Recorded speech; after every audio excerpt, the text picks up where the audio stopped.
Everyone, welcome two point blank YouTube channel.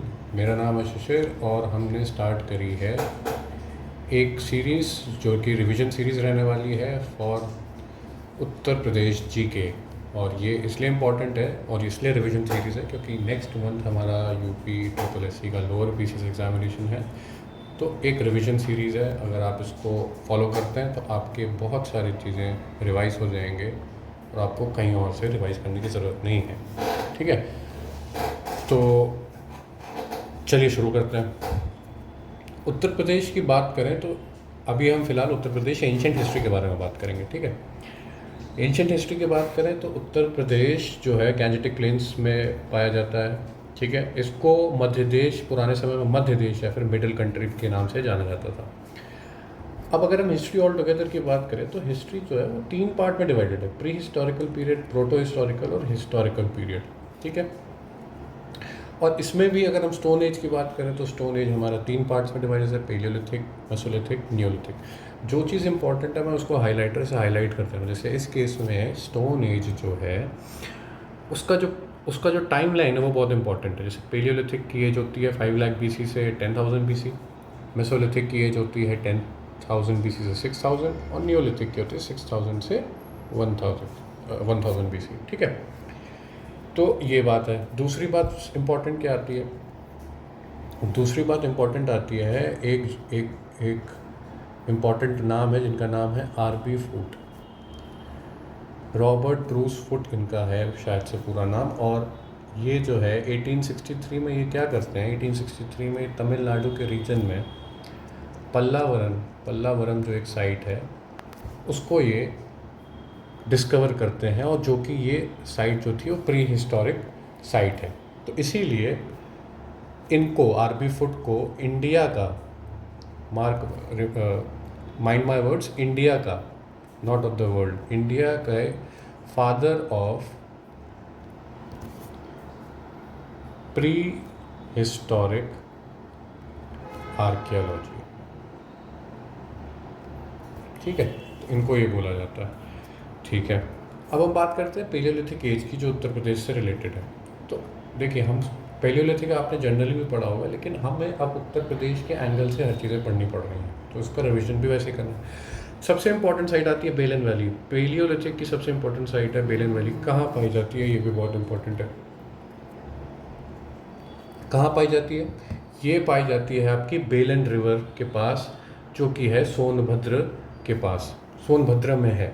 ठीक है, क्यों इम्पॉर्टेंट है? क्योंकि ये अर्लीस्ट ह्यूमन सेटलमेंट एरियाज में से आता है कि इंडिया में ह्यूमन सबसे पहले उत्तर प्रदेश में बेलन वैली में सबसे पहले रहने आए थे या फिर रहे थे। ठीक है, और क्यों यहाँ पे इम्पॉर्टेंट है? और इसलिए इम्पॉर्टेंट है क्योंकि यहाँ पर आपको लोअर, मिडल और अपर पेलियोलिथिक तीनों का एविडेंस यहाँ पे बेलन वैली से मिल जाता है। तो कहाँ है बेलन वैली? बेलन वैली है सोनभद्र के रीजन में, जो कि बेलन रिवर के पास है। ठीक है, इसके बाद इसको एक्सकवेट किसने किया था? इसको एक्सकवेट गलत लिखा हुआ है इसमें, JR शर्मा नहीं बल्कि GR शर्मा जी थे। ये इलाहाबाद यूनिवर्सिटी के प्रोफेसर थे, इन्होंने इसको एक्सकवेट किया था। तो ये JR नहीं है, ये JR नहीं है, ये GR शर्मा है। ठीक है, GR शर्मा, इन्होंने एक्सकवेट किया था, GR शर्मा। ठीक है, फिर इसके अलावा हमें लोहादा नाला से मिल जाता है मदर गॉडेस का बोन फिगर। ये भी पेलियोलिथिक एज का है, तो ये भी बहुत इंपॉर्टेंट है। इसके बाद सिंगरौली वैली सोनभद्र में, और चकिया रीजन जो है ये भी आपका वाराणसी का, ये भी एक इम्पॉर्टेंट साइट है पेलियोलिथिक की उत्तर प्रदेश में। ठीक है, मेसोलिथिक की बात करें, सबसे इम्पॉर्टेंट साइट आती है सराय नहर राय। क्यों इम्पॉर्टेंट है सराय नहर राय? क्योंकि सराय नहर राय में सबसे ज़्यादा एविडेंस मिले हैं, मोस्ट एविडेंस किसके? मेसोलिथिक एज के। सबसे ज़्यादा एविडेंस मेसोलिथिक के यहीं से मिलते हैं।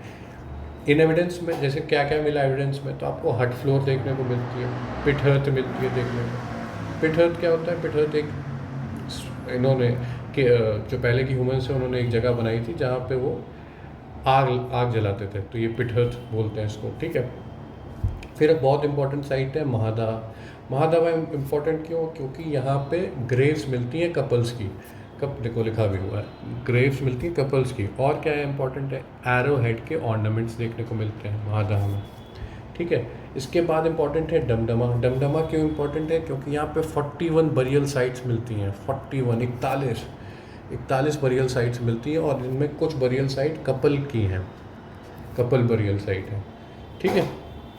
देखिए आपको बगल में जो डायग्राम दिख रहा है उससे भी आपको थोड़ा सा अंदाज़ा लग जाता होगा कि ये क्या कहने की बात कर रहा है, तो इससे भी आप थोड़ा सा आइडिया ले सकते हैं, ठीक है।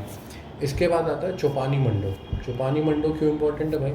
क्योंकि चौपानी मंडो में आपको भी एविडेंस मिलता है। जैसे क्या एविडेंस मिलता है आपको? यहाँ पे हट देखने को मिलती है, ठीक है, हट देखने को मिलती है। और क्या मिलता है? दूसरी चीज़ यहाँ पे इम्पोर्टेंट जो देखने को मिलती है वो है हाथ से बने, हैंडमेड, मड यानी मिट्टी के बर्तन, यूटेंसिल्स, मिट्टी के बर्तन हाथ से बने हुए यहाँ पे देखने को मिलते हैं, ठीक है। फिर यहाँ पे आता है लेखहिया, जो कि इलाहाबाद में नहीं है, ये मिर्ज़ापुर के पास है, गलत लिखा हुआ है, ये मिर्ज़ापुर के पास है। और ये इम्पोर्टेंट क्यों? क्योंकि यहाँ पे 17 स्केलेटन, 17 कंकाल यहाँ से डिस्कवर किए गए थे मेसोलिथिक टाइम समय के, ठीक है। तो ये हमारा मेसोलिथिक ख़त्म करता है उत्तर प्रदेश से रिलेटेड में, ठीक है। अब न्यूलिथिक की बात करते हैं। न्यूलिथिक इम्पोर्टेंट क्यों? यहाँ पे कोलदेवा ये इम्पोर्टेंट है। देखिए इसमें जो कोलदेवा, मगधा और पंचोच है, ये तीनों इलाके प्रयागराज के पास के हैं, ये तीनों इलाके प्रयागराज के पास के, ठीक है। और जो ये लहुरा देव है, इसको किसी और कलर से मार्क कर दो, लहुरा देव जो है ये आपका संत कबीर नगर से इलाके से है, ठीक है। तो ये है कोलदेवा। इस यहाँ पे ग्रेन कल्टीवेशन आपको मिलता है, कोलदेवा में आपको ग्रेन कल्टीवेशन देखने को मिलता है। लहुरा देव जो संत कबीर नगर का है, ये इम्पोर्टेंट इसलिए होता है जैसे क्योंकि इसको माना जाता है कि ये ओल्डेस्ट एग्रीकल्चरल साइट्स जो है इंडियन सब कॉन्टिनेंट में, उनमें से एक है। जैसे हड़प्पन सिविलाइजेशन में हम अगर आपने पढ़ा होगा तो वहाँ पे मेहरगढ़ आता है, मेहरगढ़, ये जो मेहरगढ़ था ये इंडस वैली सिविलाइजेशन का माना जाता है कि यहाँ पे सबसे पहले अनाज उगाया गया था। तो यानी कि सबसे पहले यहाँ पे एग्रीकल्चर कल्टीवेशन हुआ था। वैसे लहुरा देवा को भी, जो संत कबीर नगर के, इसको भी माना जाता है, ठीक है। ये हो गया। अब प्रोटो हिस्टोरिक पीरियड की बात करते हैं। प्रोटो हिस्टोरिक पीरियड में हमको पहले समझना है कि सबसे पहले मेटल्स की क्या थी ऑर्डर, जिससे वो जब वो यूज़ हुए हैं। तो सबसे पहले कॉपर डिस्कवर हुआ, कॉपर अपना यूज़ करने शुरू किए, उसके बाद ब्रॉन्ज और फिर आयरन। एक इम्पॉर्टेंट बहुत बात है कि भाई यहाँ से चाल्कोलिथिक एज की बात होती है। चाल्कोलिथिक एज क्या है? चाल्कोलिथिक एज, चाल्कोलिथिक एज क्या है? चाल्कोलिथिक का मतलब, सी का मतलब होता है, चाल्कोलिथिक का मतलब होता है कॉपर, और लिथिक का मतलब होता है स्टोन। यानी कि यहाँ पे कॉपर डिस्कवर हो चुका था, इसलिए जो टूल्स बनाए जा रहे थे वो स्टोन के और कॉपर दोनों के बनाए जा रहे थे, तो इसको चाल्कोलिथिक एज बोलते हैं। एक और चीज़ इससे ही निकल के आती है, क्या है वो ये है कि नॉर्थ इंडिया में तो हमको चाल्कोलिथिक एज देखने को मिलता है, लेकिन साउथ इंडिया में हमको ये चाल्कोलिथिक एज देखने को नहीं मिलता है। ऑल टुगेदर हमको ये पता लगता है कि साउथ इंडिया में डायरेक्ट स्टोन एज से आयरन एज आ गया, स्टोन एज से आयरन एज,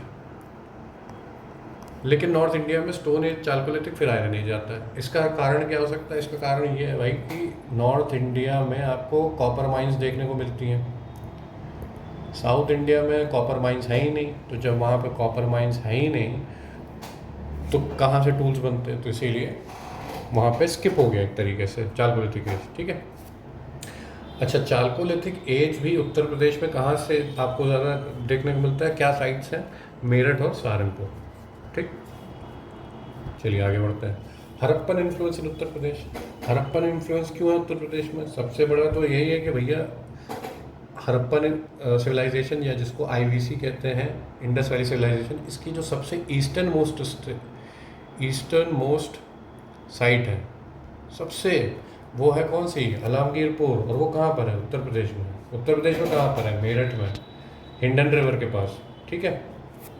किसने इसको डिस्कवर किया था? यज्ञदत्त शर्मा ने, ईयर 1958। और इसको परशुराम का खेरा भी बोलते हैं। परशुराम है ये, परशुराम किसको बोलते हैं, आलमगीरपुर को परशुराम का खेरा भी बोला जाता है। ठीक है।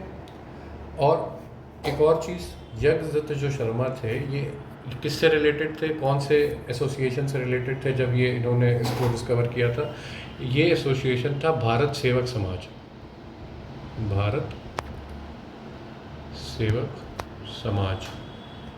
तो कहीं पर लिखा होता है कि यज्ञदत्त शर्मा ने इनको डिस्कवर किया था, और कहीं पर लिख के आता है कि ये था। तो आपको दोनों में से कोई भी दिख जाए तो मार्क कर देना, लिख ही दिखेगा मतलब।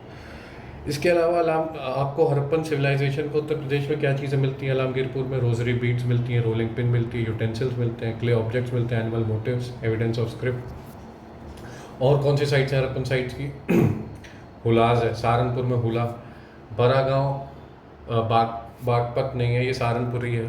ठीक है, सहारनपुर में बरागांव है, और ये इसकी स्पेलिंग ये है बरागांव। ठीक है। फिर आ जाता है मनपुरा बुलंदशहर, कैराना शामली और मंडीगांव मुजफ्फरनगर में। ठीक है। अब वैदिक पीरियड्स का भी रेलेवेंस उत्तर प्रदेश में क्यों है भाई? क्योंकि वैदिक पीरियड का आपको पता है, वैदिक पीरियड रिलेटेड है आर्यन से। आर्यन सबसे पहले कहाँ पर बसे थे? सप्त सिंधु इलाके में, जो कि 7 रिवर्स का इलाका था। ये कहाँ पे पड़ता है आपका? ये आपका पड़ता है नॉर्थ वेस्टर्न इंडिया में, ऊपर की साइड पड़ता है पंजाब इलाके में, है ना। तो फिर ये उत्तर प्रदेश का क्या काम है यहाँ पर? उत्तर प्रदेश का इसलिए काम क्योंकि धीरे धीरे आर्यंस जो थे वो नीचे को, यानी कि साउथ ईस्ट की तरफ खिसक रहे थे। और वहाँ पे क्या पड़ता है आपका? वहाँ पे आपका पड़ता है गंगा यमुना दोआब और मध्य देश, यानी कि उत्तर प्रदेश। तो इसीलिए ये भी जानना ज़रूरी है। फिर एक क्विक कंपेयर है वैदिक और हड़प्पन में, इतना इम्पोर्टेंट है नहीं, और पढ़ाई होगा सबने, तो इसको देख लो एक बार बस। फिर आते हैं अब इम्पॉर्टेंट वैदिक किंगडम्स में जो कि यहाँ पे आए थे। क्या थे वो? सबसे पहले तो आता है कुरु। कुरु जो था, ये रीजन कहाँ से इसका शुरू होता है? ये आपका मेरठ से लेकर दिल्ली हरियाणा तक जाता है, कुरु का जो साम्राज्य था। इसकी कैपिटल भी इम्पॉर्टेंट है हस्तिनापुर। और ये फिर आता है पंचाल, ये कानपुर से वाराणसी। ठीक है। और इसकी इलाके ये थे, कैपिटल थी कंपिलिया। ठीक है, काशी वाराणसी सबको पता है। ठीक है। अब आते हैं महाजनपद। ये बहुत इंपॉर्टेंट है। ये इंपॉर्टेंट क्यों है भाई? क्योंकि महाजनपद पीरियड, अगर देखिए महाजनपद पीरियड जो है उसके बारे में हमको सबसे पहले कहाँ से चीज़ें पता चलती हैं महाजनपद के बारे में?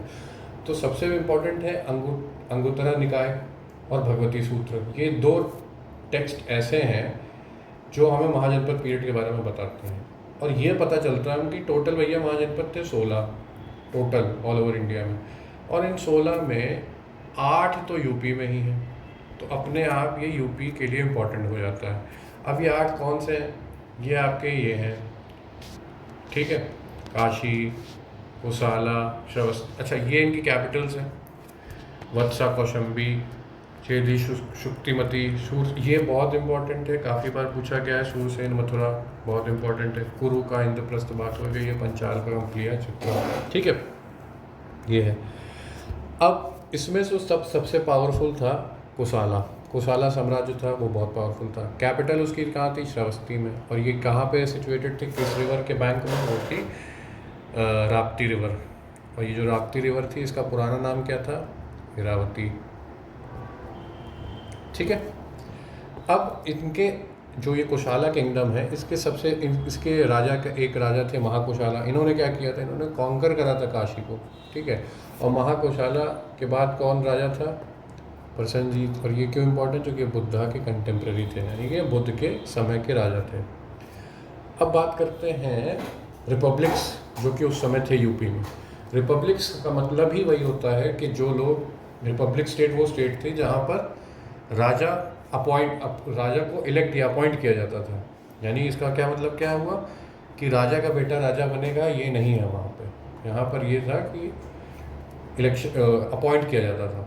तो यूपी में कितने थे? तो ये थे आपके शाक्या, कोलिया, मुरिया, मल्ला। ठीक है। तो आपके टोटल 7 आते हैं, 7 रिपब्लिक थे। ये सारे ऑर्गेनाइज थे ऑन डेमोक्रेटिक लाइन्स, यानी इलेक्शन। कौन इलेक्ट कर रहा था इनको? की पॉलिटिकल टर्म्स में अगर हम देखते हैं तो कौन था, तो एक असेंबली थी जिसका नाम था महासमाता।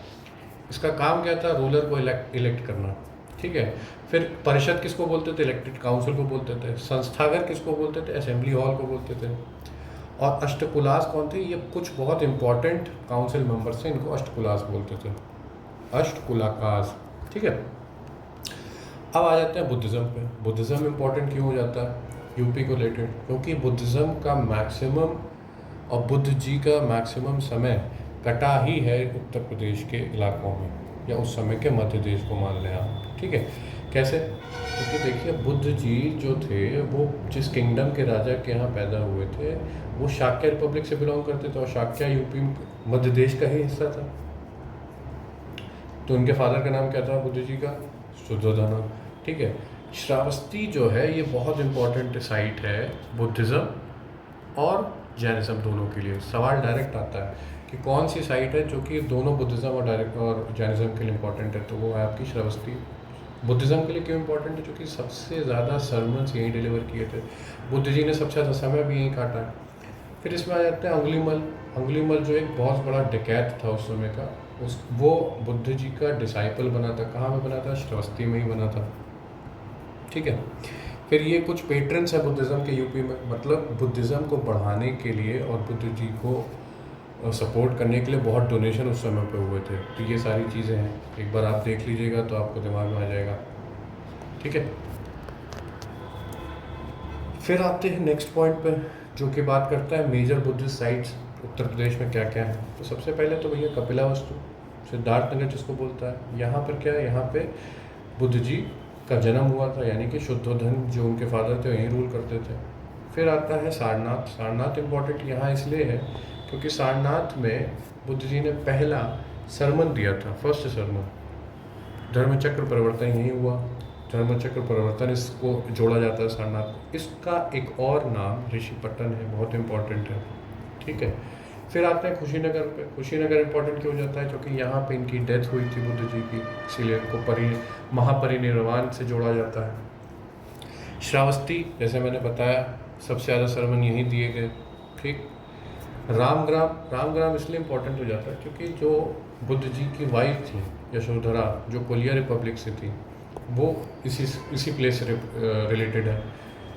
फिर देवदाहा, ये मैटरनल नेटिव थे प्लेस ऑफ बुद्ध, ठीक है। फिर पावा, पावा में बुद्ध जी महापरिनिर्वाण पाने से पहले पावा में ही एक जगह पे उन्होंने भोजन किया था, उस भोजन की वजह से ही उनको बीमारी हुई थी, जिसकी वजह से फिर उनकी डेथ हो गई थी, ठीक। फिर बुद्ध जी के फर्स्ट सरमन्स जो थे, जो पहला सरमन उन्होंने दिया था, कहाँ दिया था, सारनाथ में दिया था। उस समय उनके 5 डिसाइपल्स ने लिया था उनसे। क्या थे वो, कौन थे 5 डिसाइपल्स, वो थे आपके कुंडिन्या, वाप्या, भद्रिक, अश्वजीत और महानामा। इम्पॉर्टेंट है, ठीक है। तो महापरिनिर्वाण के बाद 8 स्तूप बने हैं बुद्ध जी के, जिसमें 4 तो यहीं उत्तर प्रदेश में ही बन गए थे, ठीक। इम्पॉर्टेंट है ये फिगर। अब जैनिज़्म की बात करते हैं। जैनिज़्म से ऋषभ देव जो हमारे सबसे पहले तीर्थंकरा थे, वो कनेक्टेड है कहाँ से, अयोध्या से कनेक्टेड है, ठीक है। उनके जो लड़के थे भरत, उन्हीं के नाम पे भारतवर्ष का नाम आता है, ठीक। जैनिज़्म में टोटल कितने तीर्थंकरा थे, 24 हैं। पार्श्वनाथ जो 23rd हैं, वो काशी के किंग के लड़के हैं, यानी कि काशी के जो राजा थे अश्वसेन, उनके लड़के हैं पार्श्वनाथ, तो इसलिए ये भी इम्पोर्टेंट हो जाता है। इसके अलावा 4 वाउस थे पहले, ठीक है, अहिंसा, सत्य, अस्तेय और अपरिग्रह, ये 4 थे। लेकिन महावीर जो लास्ट तीर्थंकरा थे जैनिज़्म के, उन्होंने ब्रह्मचर्य को एक 5वां वाव ऐड किया, ठीक है, तो ये भी इम्पोर्टेंट है। फिर क्या क्या इंपॉर्टेंट साइट्स हैं जैनिज़्म की, मथुरा है, काशी है, कौशंबी, हस्तिनापुर, श्रावस्ती, अयोध्या, देवगढ़, महोबा, काकंदी और रंगनाही। तो इसमें श्रावस्ती इंपॉर्टेंट आ जाता है, इसको ध्यान से देख लीजिएगा, ठीक। अब आ जाते हैं भगवत, वैष्णव और शिव सेक्ट्स। ये भी तो यहाँ पर उत्तर प्रदेश से इनका रेलेवेंस है। इनका रेलेवेंस यहाँ पे क्यों हो जाता है, उनका रेलेवेंस यहाँ पे इसलिए हो जाता है क्योंकि उत्तर प्रदेश एक इम्पॉर्टेंट सेंटर था उस समय पे, ठीक, इन सारे रिलीजन और इन सारे सेक्ट्स का। इन सारे सेक्ट्स का ये एक इम्पॉर्टेंट, उत्तर प्रदेश एक इम्पॉर्टेंट जगह थी। मेगास्थनीज ने अपनी बुक इंडिका में लिखा हुआ है कि वासुदेव कृष्ण को पूजा जाता है। कहाँ पे? शूरसेना। शूरसेना कहाँ, क्या है शूरसेना जो था? महाजनपद है। महाजनपद, उसकी कैपिटल क्या है? मथुरा। तो यहाँ पर किसको? वासुदेव कृष्ण को पूजा जाता है। ठीक है। उसके अलावा और कौन से वैष्णव सेंटर्स पाए जाते हैं? काशी है, अयोध्या है, मथुरा है, प्रयागराज है। अब बात करते हैं दशावतार टेम्पल पे। दशावतार टेम्पल कहाँ पे है? बहुत इम्पोर्टेंट है, बहुत बार पूछा गया है। ललितपुर के इलाके में पड़ता है, देवगढ़ के इलाके में। ललितपुर आपका डिस्ट्रिक्ट है। और ये इसलिए इम्पोर्टेंट है क्योंकि ये पहला एक मंदिर था जिस पे शिखर आपको पता है ना, मंदिर के कंस्ट्रक्शन अगर आप देखते हो तो शिखर एक होता है ऊपर मंदिर के, जो कि आप एक गर्भगृह के ऊपर बनाया जाता है ना। तो ये जो है, ये पहला है नॉर्थ इंडिया का टेम्पल जिस पे शिखर का आपको देखने को मिलता है, और ये वैष्णव टेम्पल से रिलेटेड है। ठीक है। इसके अलावा नाथ या फिर गोरक्षा सेक्ट जो है, जिससे हमारे इस समय के चीफ मिनिस्टर योगी आदित्यनाथ भी रिलेट करते हैं, वो गोरखपुर से रिलेटेड है, और ये हाथ योगा के लिए फेमस है। ठीक है। फिर ये कुछ सिंबल्स है, वैष्णव सिंबल है आपका शंख, चक्र, गदा और पद्म, और शिव सिंबल है आपके त्रिशूल और लिंगम। ठीक। एक और इम्पोर्टेंट टेम्पल आता है, वो शायद बाद में भी हम बात करेंगे, मैं देखता हूँ। हाँ, ये बाद में है। ठीक है, तो बाद में देखते हैं। फिर आप आ जाते हैं हम एज ऑफ मौर्याज में। अब मौर्याज का और उत्तर प्रदेश का क्या रिलेशन है? तो पता ही है हमें, जनरल चीज़ है। चंद्रगुप्त मौर्य ने चाणक्य की हेल्प, यानी को कौटिल्य बोला था, मौर्यन पावर को इस्टेब्लिश किया था। ठीक है। मौर्यन कंट्रोल इंक्लूडेड कोसाला और काशी, जो कि उत्तर प्रदेश में। तो मौर्यन का जो कंट्रोल था वो कोसाला काशी तक भी था, जो कि उत्तर प्रदेश में। सबसे इम्पोर्टेंट जो चीज़ है वो ये है, गोरखपुर में सोहगौरा कॉपर प्लेट इंस्क्रिप्शन पाई जाती है, जो कि प्राकृत लैंग्वेज में है, जो कि ब्राह्मी स्क्रिप्ट में है, और ये मेंशन करती है मॉडर्न पीरियड में ग्रेन स्टोर हाउसेस की, जब वहाँ पर फेमाइन हो गया था, तो वहाँ की फेमाइन के समय में वहाँ पर जो स्टोर हाउस था ग्रेन का, ये उसके बारे में बात करती है। क्या, कौन सी इंस्क्रिप्शन है? सोगौरा कॉपर प्लेट इंस्क्रिप्शन, जो कि गोरखपुर में है। तो ये इंपॉर्टेंट हो जाता है। अब आते हैं अशोक इम्पॉर्टेंट इसलिए उत्तर प्रदेश से क्योंकि अशोक ने बहुत सारे डेवलपमेंट्स और बहुत सारे स्तूप्स बनवाए हैं। अब देखिए, बात करते हैं मगर सारनाथ की। सबसे पहले यहाँ पर लिखा नहीं है, लेकिन अगर हम बात करते हैं सारनाथ की, लिखा हो, चलिए बात बताते हैं आपको। तो अशोक उत्तर प्रदेश से क्या है, 14 मेजर, देखिए हमें पता है 14 हैं मेजर रॉक एडिक्ट्स अशोक के। इसमें 7 पिलर हैं, है ना। इनमें से कौन कौन से उत्तर प्रदेश में पाए जाते हैं? इसमें आपका हरौरा है, मिर्ज़ापुर में माइनर है, माइनर रॉक एडिक्ट है। मेरठ में मेजर पिलर एडिक्ट पाया जाता है। प्रयागराज में मेजर पिलर एडिक्ट है। सारनाथ में आपका माइनर पिलर एडिक्ट है। कौशाम्बी में आपका माइनर पिलर एडिक्ट है। और इस जितने भी थे पिलर एडिक्ट्स और रॉक एडिक्ट्स, इनकी लैंग्वेज क्या थी? प्राकृत, और स्क्रिप्ट क्या थी? ब्राह्मी। ठीक है। अब कलिंग के बाद में अशोक ने धम्म विजय शुरू किया था, सबको पता है। और इस पे सबसे इम्पोर्टेंट इसलिए है कि जो लायन कैपिटल है सारनाथ का, जो कि हमें सारनाथ में देखने को मिलता है, ये हमारा सारनाथ नेशनल एम्बलम इसको लिया गया है। ये रहा आपका, है ना, ये है। ठीक। फिर इसको 1837 में जेम्स प्रिंसेप से अशोकन इंस्क्रिप्शन को डिसाइफर किया था पढ़ने के लिए। ठीक है, पढ़ लिया था उन्होंने कि क्या स्क्रिप्ट है। फिर इम्पोर्टेंट स्तूपास क्या है? धमिक स्तूपा सारनाथ में और चौखंडी, हाँ यही बताने वाला था मैं। सारनाथ में 3 स्तूपा हैं, तीसरा लिखा नहीं है। सारनाथ में 3 स्तूप हैं। ठीक है, एक तो है धमिक, ठीक, दूसरा है हमारा चौखंडी, और तीसरा हमारा क्या है, तीसरा जो हमारा है वो अशोक ने बनवाया था और उसका नाम है धर्मराजिका स्तूप। धर्मराजिका स्तूप। और ये बनवाया किसने था, इस स्तूप को किसने बनवाया था, अशोक ने। ठीक है, अब बात करते हैं पोस्ट मौर्यन एज की, शुंग डायनेस्टी। तो शुंग डायनेस्टी की अगर हम बात करें तो इसमें आ जाता है आपका पुष्पमित्र शुंग, जिन्होंने ये डायनेस्टी स्टैब्लिश करी थी। बृहद्रथ जो थे लास्ट मौर्यन किंग, उनको मार के। अशोका, फिर अयोध्या के जो इंस्क्रिप्शन हैं वो ये इन्फॉर्मेशन बताते हैं क्या, कि इन्होंने 2 अश्वमेध यज्ञ परफॉर्म किए थे और इस समय पतंजलि जो थे उन्होंने करवाए थे ये यज्ञ, और इन्हीं के समय के से रिलेट करते हैं पतंजलि। ठीक है, ये बहुत इम्पोर्टेंट था। इसके बाद आता है इंडो ग्रीक्स और कानवास।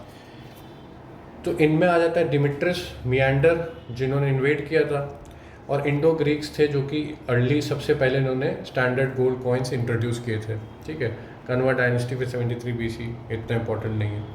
साकास और कुषाण की बात करते हैं, तो साकास और कुषाण की बात करेंगे अगर, तो इसमें आ जाते हैं आपके कनिष्क। साका रूल कनिष्क जो थे वो पुरुषोपुर से रूल करते थे, फिर उन्होंने मथुरा को अपनी दूसरी कैपिटल बना ली थी। फिर क्या हुआ था, फिर 4th बुद्धिस्ट काउंसिल जो था, कुंडलवन कहाँ पर है, जम्मू कश्मीर में है ना,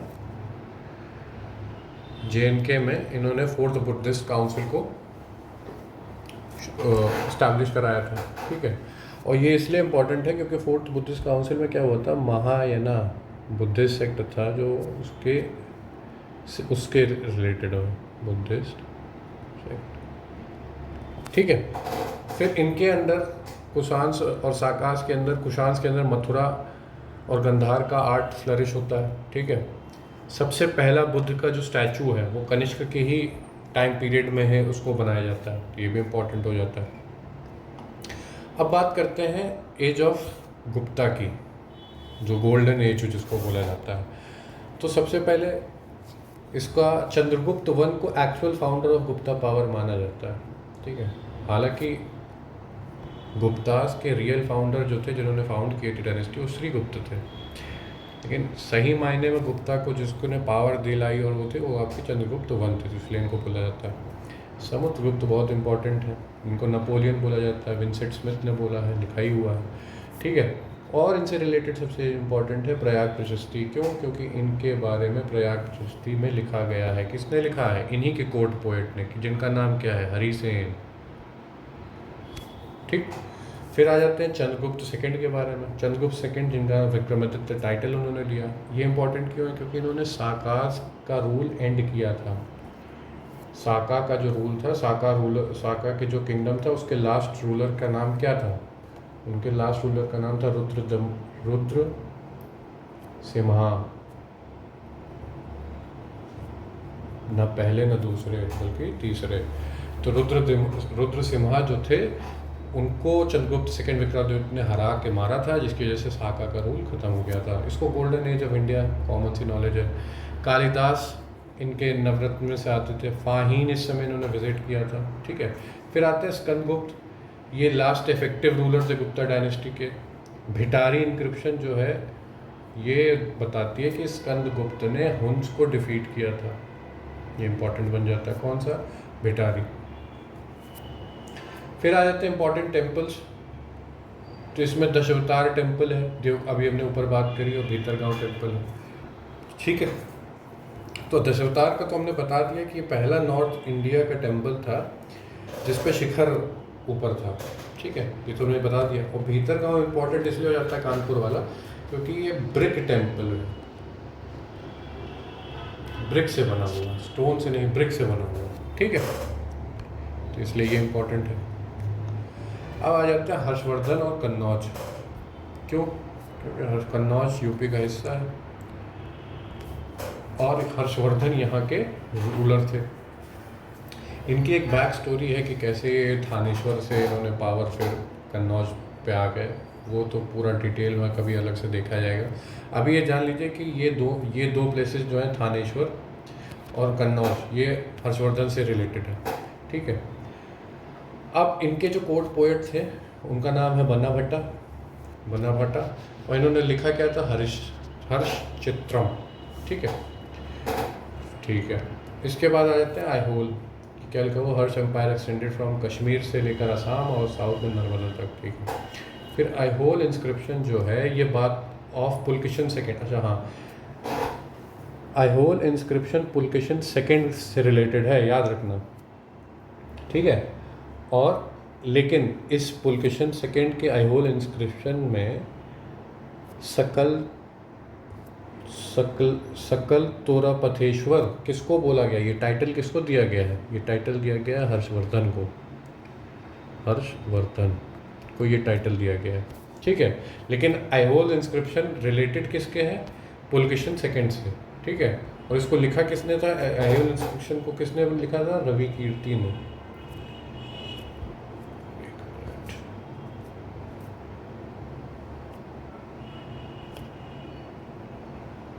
जो कि कोर्ट पोएट थे किसके, पुलकेशन सेकेंड के। अब ह्यूनसांग जो थे वो इंडिया विजिट किए थे इसी के रेंज में, और उन्होंने हर्षवर्धन के रेंज में, और वो पुलकेशन सेकेंड के भी किंगडम में गए थे। उन्होंने लिखी थी सियूकी। बहुत जगह पर ये कन्फ्यूजन हो जाता है, ह्यूनसांग का दूसरा नाम ये भी ह्यूनजैंग भी लिख देते हैं, तो ये दोनों एक ही आदमी है, कन्फ्यूजन मत कर लीजिएगा। मैंने एक बार एक सवाल गलत किया है इसकी वजह से। ह्यूनजांग और ह्यूनसैंग एक ही आदमी है। अब इम्पॉर्टेंट बात आती है महामोक्ष परिषद, जो कि प्रयाग में हर 5वें साल होता था। इसको किसने स्टार्ट किया था, इसको स्टार्ट किया था हर्षवर्धन। ठीक है। कन्नौज की बात हो रही है तो ट्रिपराइट स्ट्रगल की तो बात होगी ही। अब क्या होता है कि हर्षवर्धन के बाद कन्नौज एक तरीके से एक सीट बन जाती है अथॉरिटी की, मतलब जो कन्नौज का रूलर है, यानी कि वो बहुत मजबूत रूलर है, एक काइंड ऑफ अथॉरिटी वो मिल जाती है। तो इस चक्कर में 3 डायनेस्टी जो थी, गुर्जरा, प्रतिहार, पालास और राष्ट्रकूटास, ये अपने में लड़ाई करने लग जाते हैं। ये 200 साल तक लड़ाई चलती है कन्नौज में। कभी कोई पाता है रूलर, कभी कोई जीत जाता है थोड़े समय के लिए, फिर कोई जीत जाता है। ठीक है। तो इस समय जो थे इन रूलर्स में, आपके पालास में इंपॉर्टेंट रूलर्स थे धर्मपाल और देवपाल। गुर्जारा प्रतिहार में थे आपके वत्सराजा, नागभट्टा सेकेंड, मिहिर भोज और महेंद्रपाल। ठीक है। राष्ट्रकूटास में आपके थे ध्रुव, गोविंद थर्ड, अमोघ वर्ष, कृष्ण सेकेंड। तो ये सारे रूलर्स थे। ठीक है। फाइनली इनका जो था स्ट्रगल से पता लगता है कि गुर्जार प्रतिहार फाइनली उसमें प्रिवेल कर पाए। ठीक है। और उसमें भी मिहिर भोज, जो भोजवन जिनको बोला जाता है, वो उनके ग्रेटेस्ट रूलर निकल के आते हैं, जिन्होंने कन्नौज को फिर अपनी कैपिटल बनाई और अधिवरहा टाइटल लिया। और ये इनको किसने प्रेस किया था, सुलेमान ने। सुलेमान कौन है? सुलेमान उस समय का एक अरब का ट्रैवलर था जो आया था, और उन्होंने मिहिर भोज की सेना देखी और उससे काफ़ी ज़्यादा इम्प्रेस हो गए थे सुलेमान। ठीक। तो ये थे मिहिर भोज, भोजवन जिनको बोला, इन्होंने टाइटल क्या लिया था, अधिवरहा, और इन्होंने कन्नौज को अपनी कैपिटल बनाई थी। ठीक है। अब आ जाते हैं लास्ट टॉपिक है शायद से ये, जिसका नाम है गादलवास डायनेस्टी। ये इम्पोर्टेंट क्यों, क्योंकि यहाँ पे अब होता है कन्नौज में इन्होंने दूसरी ये डायनेस्टी इस्टेब्लिश करी, चंद्रदेव ने। ठीक है। बहुत बाद में, इनके बहुत बाद में। ठीक है। मिहिर भोज जो वहाँ से हट गए, उनकी डायनेस्टी खत्म हो गई, तो उसके बाद कन्नौज में एक नई डायनेस्टी आती है जिसका नाम था गदलवा डायनेस्टी। ठीक है। उनके मोस्ट पावरफुल रूलर थे गोविंद चंद्र, जिन्होंने काशी को बचाया था। देखो इस नोट्स में वो कोई बुक की तरीके से कनेक्शन आपको नहीं मिलता चला जाएगा, तभी मैंने इस चीज़ को बहुत पहले बोल दी थी कि ये एक रिवीजन नोट्स है। तो अगर आपको लगे कि सडनली कैसे मिहिर भोज के बाद, जैसे गुर्जारा प्रतिहार के बाद गहदलवा डायनेस्टी के बारे में बात हो गई, बीच में क्या हुआ, तो वो सब डिटेल में पढ़ने के लिए टाइम नहीं है। तो जिसने थोड़ा बहुत पढ़ा हुआ है या जो ऐसे पढ़ना चाह रहा है कि मुझे इंपॉर्टेंट चीज़ें पता लग जाए, तो उसके लिए बेस्ट है। ठीक है। तो गहदलवा रूलर्स जो थे, इनको काशी नरेश कहा जाता था। ठीक है। और इन्होंने प्रोटेक्ट की थी काशी को भी। ठीक है। इनके जो लास्ट रूलर थे जयचंद्र या फिर जयचंद, कौन जयचंद? पृथ्वीराज चौहान वाले। जी हाँ, ये इनको हराया था मोहम्मद घोरी ने। कहाँ? बैटल ऑफ चंदावर इटावा के पास 1193 AD में। ठीक है। और श्री हर्षा जो थे, ये हर्षवर्धन नहीं है, श्री हर्षा एक कोर्ट पोएट है जयचंद्र के, जिन्होंने लिखी थी चरित्र, नक्षत्र चरित्रा। ठीक है। तो इस नोट पे हमारा यूपी से रिलेटेड एंशिएंट हिस्ट्री का टॉपिक होता है ख़त्म। मेरे ख्याल से मैंने कितना समय लिया, बहुत तेज़ किया है, तब मैंने 35 मिनट्स का है। सही है, रिवीजन के लिए 35 मिनट्स, आधे घंटे की वीडियो सही है। तो दिस इज़ ऑल। और मैं कोशिश करूँगा कि मैं रोज़ एक वीडियो बनाऊँ। Next would be medieval history से रिलेटेड, और मॉडर्न हिस्ट्री अगर मैं उसमें क्लब को देखूँगा कि दूसरा उससे रिलेटेड है। बाकी आपको कैसा लगा आप मुझे कमेंट ज़रूर करिएगा, क्योंकि ये ऑनेस्टली ये मेरा फर्स्ट टाइम है, तो मुझे इसके बारे में ज़्यादा एक्सपीरियंस नहीं है ऐसे प्लेटफॉर्म्स पर। तो कोई आपको सजेशन है, कुछ आपको नहीं पसंद आया, आप मुझे ज़रूर लिखिएगा। मैं फीडबैक लेकर उस पर ज़रूर काम करना चाहूँगा। ठीक है। तैयारी बढ़िया रखिए, तैयारी मैं भी कर रहा हूँ, तैयारी आप भी करिए, देखते हैं क्या होता है। ठीक है। All the best. Thank you.